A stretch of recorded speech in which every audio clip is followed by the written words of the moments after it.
Abby, as the future president of GCE Lab Schools, how do you plan to address the lack of Latino cultural representation in the GCE curriculum?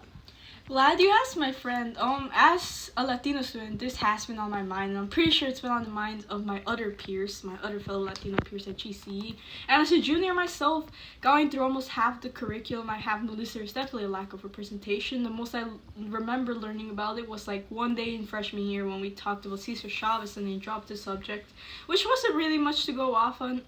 I didn't really even notice this until I was dinner talk with my parents, and they brought up all these cool stories about World War II and the Latino contributions to the Mexican-American War, and I realized that I really didn't know much about it, and I felt kind of useless during those conversations. But then I realized that it wasn't my lack of knowledge, but my lack of exposure towards those subjects, towards those stories. And I believe that it's definitely important that we learn about it, and so I had to do my own research. I had to learn on by my own. I was like a tiny little sprout, and I still need dirt and sunlight and all those things to continue growing, to root myself and know my origins, know where I come from. I feel like it's definitely important for me.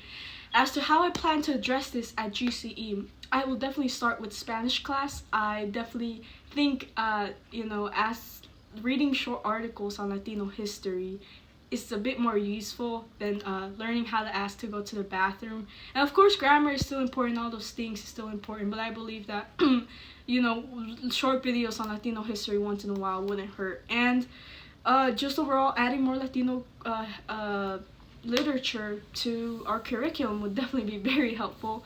And I don't mean that we have to take out other literature, other books, we have to stop reading other books. No, as Cesar Chavez once said, preservation of one's culture does not require contempt or disrespect for other cultures. And in the end, I believe that learning about other cultures will benefit all of us. I was reading Biz magazine the other day, and there was a quote that really stuck out to me. Cross-cultural learning helps students become better employees, negotiators, leaders, and global citizens. And if that's not what GC is about, then I don't know what it's about.